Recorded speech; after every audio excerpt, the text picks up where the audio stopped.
Imekuwa hiyo safari bila mmeo? Nimechukua mtoto first born, ako 5 years, niko na mimba. So far sasa hata mtu akinionga siwezi hata muuliza swali, nafuata process. At exactly 9 a.m. this morning, these prison gates will swing open, ushering an eager Francis Mburugu into freedom. It has been 13 years since he was locked up, and his wife was only 2 months pregnant. Now, what happened since he got jailed? Welcome to today's episode of My Story. My name is Yvonne Kawira, and this is Francis' story.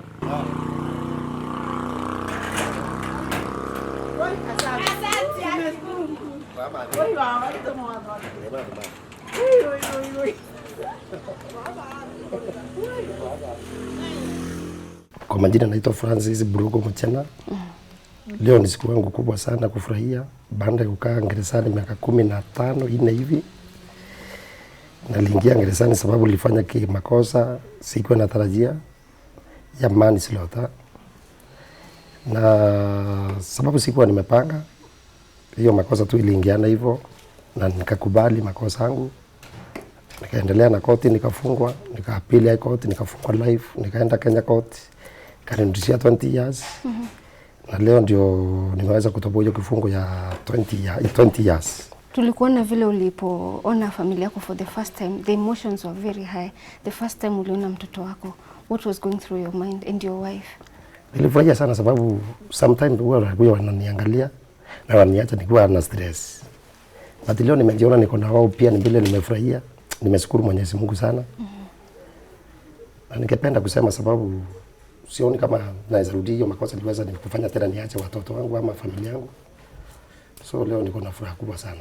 Ile first time vile ulikuwa pale kotini when the judge pronounced the ruling ukaambiwa you've been sentenced to life, ulifilaje? Ile niuma sana. Sababu sikuwa na matumaini kama nitarudi tena nyumbani. Singe expecting itakuwa hivyo. Because that is why nimekuambia hapo awali, sikuwa nimepanga hiyo kitendo. Nilijipata. So hiyo kufungwa life si kitu rahisi. Mtu akwambie utakaa jela maisha yako yote.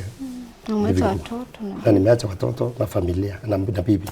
Na wakati aliposhikwa maisha ikawa ngumu kidogo. Na akaacha watoto. Actually hata huyo mdogo sidhani alikuwa amezaliwa. Na tukasimama na familia yake. So tulipoambiwa ni muda mrefu, tuliona kama itafika siku kama ya leo. Na hata bibi amekuwa mzuri sababu hakutuachia wale watoto waende. Kwa hivyo tulisaidiana, tulisimama na yeye vile tungeweza. Na tukakuwa tunaenda pale prison kumuona vile anaendelea. Kwa sababu hakukaa prison moja. Angekaa hii. Tusikie sasa amepelekwa Mombasa. Tukikaa tunaambiwa ako kama ni Embu. So akienda mahali kama mimi sana juu mama alipoona ameshikwa alikonjeka sana. Nikakuwa ni stress hata kwa familia. Lakini nashukuru hata bwanangu sababu hakuna mahali alikuwa anaenda tukatae kumfuata na kuenda kuona vile anaendelea. Wakati uli appeal and ikareduciwa ukarealize now you'll serve a bit above 13 years, ilikuwa vipi? What happened ndio ufikie pale? Nilikuwa nimeteseka ndio niweze kuapply sababu si mimi peke yangu. Kenya court ilikuwa moja, Kenya court of appeal ilikuwa moja, Nyeri. Na nikusukuma na familia hapo ikatusaidia familia yetu. Ikanisaidia kusukuma hiyo file mpaka ikaenda Nyeri. Nikaenda nikasikizwa nikafungwa 20 years. That is 2011. Yeah. Nikapewa sasa hiyo kifungo na nimesukuma for that time mpaka leo. Yeah. Wakati umeona familia yako leo na ukarealize kwamba unakuja nyumbani kukaa na uko na plans gani za future yako na your wife and your children going forward? Wakati niliona familia yangu silifurahia sana. Hiyo ni kitu maana sana. Na wakati nilikuwa nimeona ilikuwa nimeandika huko ndani kuna Candid. Unaambia ngo utaenda nyumbani kwa muda fulani. So hii siku nilikuwa nimeishi kuiombea. So 5 wiki yote wakati nimeingia mwezi wa 9 siku ilikuwa inakuwa ndefu sana. Nikilala naona tuko 5, nikilala tuko 7. Yaani hivyo mpaka nikasukuma ikafika leo. Kama leo si alala. Niliamka usiku nikabaa usiku. ile nguo saa usiku hata kusiona tena. You are done. Nikapaa zangu, nikahesabiwa asubuhi na nguo zangu zile za kwenda nyumbani. Asubuhi nikaenda nikatolewa kwa vitabu, nikatoka hapo nje nikaona familia yangu, nikaona mama yangu. Wakati nilipopigiwa simu nikaambiwa kifungo yake imeisha. Na kama familia tuko suppose kumchukua tarehe 12. Nilikuwa na drive, nililia sana kwa barabara. Nilistuka sababu sikuwa nafikiria itakuwa haraka hivyo. Na hata pale njela tumemshikilia sana, ndipo unaona hata ako sawa. Sikuwa naamini kabisa. Sasa vile niliona hiyo gate imefunguliwa kweli nikamuona. Nilijua Mungu wako. Experience yako behind bars imekuwa experience ya aina gani? Umekuwa na life na kaje? How was it? Like wangu 2013 nilienda jela inaitwa Manyani, nikafanya grade ya upholstery, kutengeneza sofa set. Nikapata grade 1, 2, 3. Nikaenda Simolatewa, nikafanya tailoring. Nikapata grade 3, but sikuendelea na grade 2, kulikuwa na transfer nyingine. Nikarudishwa Karimiti, nikakuja Meru. Meru sasa ikakaa Meru ikakuwa sasa na imejaa, nikaenda Embu. Kwenda Embu sasa nikapewa hiyo trust ulikuwa unaambiwa hapa na change ilikuwa mkubwa. Sababu zile grade zangu na tabia pia. Tabia walisema pia. Tabia. Sababu nimereform. So hata community kuna vitu nyingine hata ni serikali ilikuwa imenisuia. Singekuwa hata nitoboe kifungo wangu. Kuna kitu kinaitwa pau masi. Nimejaza hiyo pau masi, wameenda nyumbani, wamechukua maoni. Under probation wameenda. Nimeambiwa naenda ikakataliwa. Kuna msamaha pia Rais President Uhuru Muigai wa Kenyatta alitoa ya wafungwa 1 June 2022, na hiyo kitu ilipotelewa mbali. So ulikuwa mmoja wao kwenda, alikuwa na matumaini. So ikabindi acha nisome namba. Ukangoja na unajua hii ni safari ndefu sababu siyakuwa kwa county, ingawa maneno ya county imenipata nikiwa njela. Siyapata maneno ya governors kutoka 2013 mpaka sasa hivi. Hiyo ni miaka 10. Nini ambayo umeona ni tofauti tangu over 15 years ago when you were taken away from the society? Nini sasa umeona imebadilika? Smartphone, simu sahihi, smartphone pia sikuwa nimeacha. Vile nimekuambia hapa wale counties sikuwa nimeanza kama tumeanza sasa maneno ya county. Hiyo ilikuwa nimeacha, hakuna kitu kama, lakini sasa ndio nimeona kama vile tumekuja, nimeona hapa welcome to Candid. Au kumeta hiyo. Sikuacha vitu kama hiyo. Okay. Looking back at your life story, ambapo life yako ili change na uka lose freedom yako, ni nini unge change about that situation? Looking back, what is it that you wish you had done differently ndio usi take the same route? Ile kitu ningesema ni kama vile nimekuambia hapo awali, ni kurekebisha. So far sasa hata mtu akinionga siwezi hata muuliza swali, nafuata process. Sasa hii siwezi ungana na kikosi, si nzuri sababu naweza kujipata tena niko pale. Na ngitupa ambao tena niingie pale, maisha yangu imeharibika. Sababu mtoto wangu first born yako form 2 sasa hii. Na nataka kukaa nao ndio wanijue. Unajua sasa hata wanielewi. Huyu mwingine ako grade 7. Ulimwacha akiwa huyu mdogo?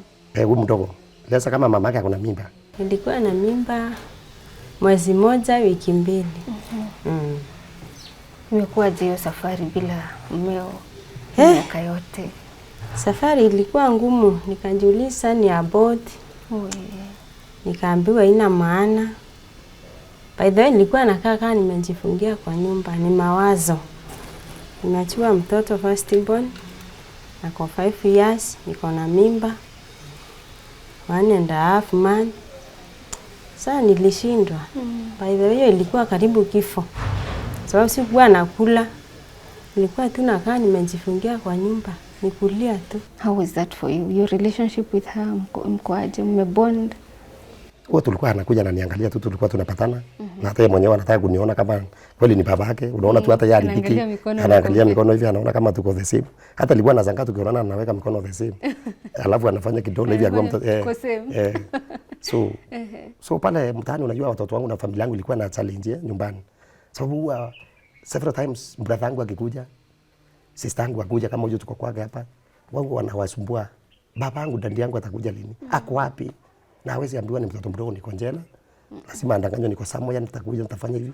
Wanasumbuka sana kuwanulia hata kitu ndio waambie ni dadi ametumana.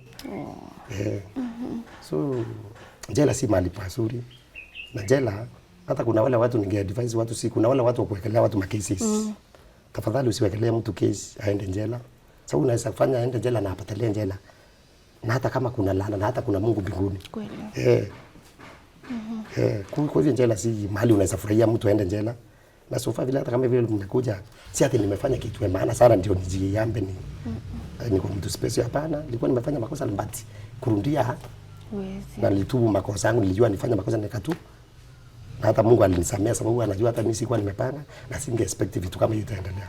Nikuulize, huyo mtu alikuwa amekutrigger vipi ndio ufikie hapo? Alinipiga. Mlikuwa mnakosania kitu? Hatukuwa tunakosana na rafiki yangu hata sana. Yeah. Alinipiga na mimi nilikuwa nimechukua panga, nilikuwa naenda kutafutia ng'ombe. Yeah. Alipofanyika vile, kwa sababu kama mlikuwa ma friends pia family zenu they were friends, has there been any relationship between your family? Yeah, ni mtu kina mama yangu. Hata wakati niliambiwa hiyo maneno imetendeka hata mimi nilishtuka, singe expect. So wakati ulifanya vile ulifanya ulienda kwa polisi na nikapiga reports, first report. Baadaye naye akakuja alikuwa amenikibisha. Nikawekwa ndani akapelekwa hospitali. Tuko tumekimbizana naye. Yeah. What is the one message uko nayo kwa wife yako ambaye for all those years amekuwa toki kusubiri hapa na anajua your marriage is still strong? Hiyo naye ni maneno Mwenyezi Mungu sababu singe expect hata hiyo miaka ni mingi. But ilikuwa nampea morali. Kuna kanisa pia alikuwa anaenda ya mamangu na mahali anaendanga. Kuna pastor anaitwa Pastor Duranera. Ndio wamemshikilia hiyo kanisa yake. Tulikuwa nikipata nafasi kuna simu ya orofa anapiga tunaongea. Na wapea pia morali. Nini ilikuwa inakupea nguvu kukazana kila siku mpaka ikakuwa miaka 15? Nguvu tu nitasema ni kama kanisa hivi. Nikienda kanisa niko na pastor mzuri sana. Hata hiyo wakati nilikuwa naenda kote, tulikuwa tunaandamana na yeye. Tunarudi tena tunaomba. Ananiambia nivumilie. Sasa namuuliza nivumilie maisha. Ingekuwa at least ni miaka naweza vumilia. Akaniambia sasa utapeleka watoto wapi? Niwaambia sababu mtoto ni mmoja. Nitaachia my mother-in-law mama kijana. Mwenye nimebeba kwa tumbo. Nitamshughulikia. Akaniambia itawezekana. Na Mungu ni mwema, nilivumilia. Nilisikia maombi ya pastor yangu na nikamwambia nitavumilia tu. Sisi yangu ako hapa, brother yangu alikuwa anasomesha mtoto wangu. So maisha ilikuwa ngumu vile, alikuwa anajaribu tu tukienda hivi tu. Mpaka nikatoka ya. Kwa sababu brother yako alikuwa very confident that his children are not struggling because you are there. Why did you choose to do this? Nilichagua kufanya hivyo sababu ni damu yangu, na tena wakati pia alikuwa sasa tulikuwa wandogo. Mimi kama personally sikuwa mkubwa sana kwa sababu alipokuja harusi yangu on Saturday, on Monday alifungiwa. Kwa hivyo hata bado aliacha nilikuwa mchanga sana. Na hiyo wakati Junior alikuwa mkubwa, alikuwa anasimama na familia sana. Kutoka baba atuache, tulikuwa shinda zetu kama familia, ni alikuwa anatusaidia. Kwa hivyo pia wakati alishikwa na nikakuwa well up kidogo, nikaona ni vizuri nisimame na familia yake. Kuna kitu ambayo una feel ni important tuseme wakati huu kabla tumalizie? Message even to Kenyans, even to the government. Ningependa kusema kwa serikali kuna kitu kinaitwa courts. Upande ya courts watu wengi sana wako na cases na wako jela. Wengine walipoteza faili zao. Tuko na watu wako kutoka 1999 mpaka sasa hiyo mtu akona miaka 24 Uingereza. Na so far mtu huyo anateseka bure. So kuna wengine faili zao zilipotea. Bado inaambiwa inatafuta na mtu anaendelea kuseka. Kuna wase bado wako Uingereza wamekelewa hii cases ya hii cases siku hizi ya development ama raping. Ukikosa na bibi yako anakuwekelea kesi ya mtoto wako, mtu anasapa kwa nothing kwa jela. So ninge-advise kuambia Wakenya wenzangu, so tafadhali watu wawe na huruma kwa ule mwingine na ule mwingine. Na mtu akimkosea, wacha process, usiongeze vitu vingine. Sema the necessary, mtu amenikosea hivi na hivi, ndio serikali ichukue mkondo wake ama ndio aweze kustakiwa. Usiweke chumbi, ukiweka hivi utapoteza mtoto wa mtu atapotelea gerezani. Nataka mama yangu ajue nampenda. Ingekuwa simpendi hiyo miaka yote aliniacha 14, leo tunaenda 15 mwezi wa 7. Ajue nampenda na neema ya Mungu iko juu yetu. Na tukasane kwa hii maisha. Najua sisi sasa atakuta maisha imekuwa ngumu. penye alienda. Hakukua hivi. Sasa hizi kuna kauka, lakini tuko na favor ya Mungu. Kwa wale wasichana wadogo ambao wako kwa ndoa na wakipata changamoto, kitu ya kwanza wanafikiria ni kutoroka, huko na message gani kwao? Ningewahimiza mvumilivu ndio ulambivu. Ningekuwa sikuvumilia na niweke Mungu mbele, leo singekuwa mahali niko. Ni kweli. Yenye niliachwa, mtoto wangu huyu anaitwa Rita, ako grade 7. Huyu aliachwa na 6 years, ako form 2. Na nashukuru Mungu sababu hawa my sister in law ndio huwa wanawasomesha. Na wamesimama na nyinyi kabisa hapa. Hata kuvaa.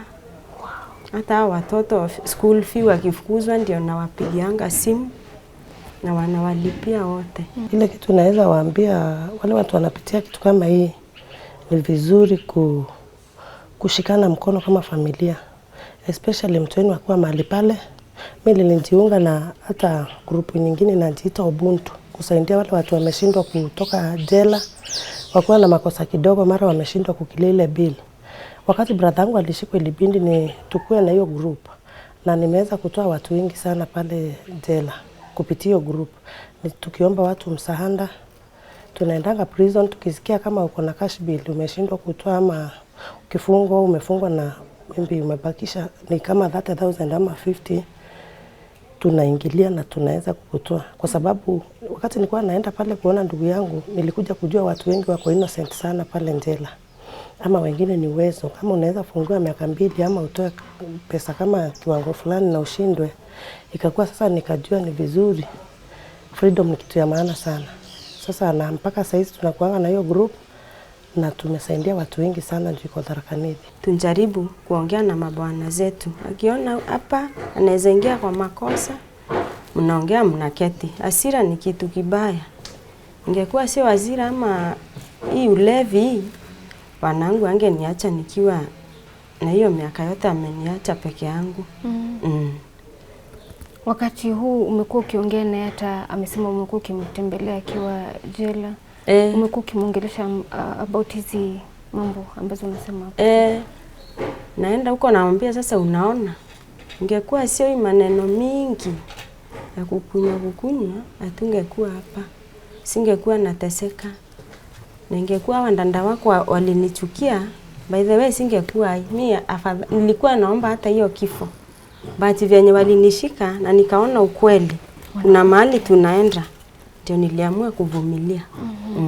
Wakati amerudi saizi, una uhakika kwamba ameweza kuweka hasira zake in control, amebadilika, amekuwa mtu amekuwa hata kuongea vyenye anaongea, vyenye nimeona anaanza msichana wake huyu wa pili, nimeona ako sawa, amerekebika hiyo miaka yote. So hauna wasiwasi? Sina wasiwasi. Nimelani kuwa hiki tu si rahisi. Si rahisi sababu kama ukiona mama aligonjeka tangu ndugu yangu ashikwe. Wakati tulimwambia anatoka ndiposa unaona mama alikuwa wa kwanza kupiga nduru mahali pale. Yaani ile furaha tuko nayo kama familia ni kama mtu aliyekuwa amekufa akafufuka. Kwa hivyo ndio sababu unaona kila mtu aliweza kulia.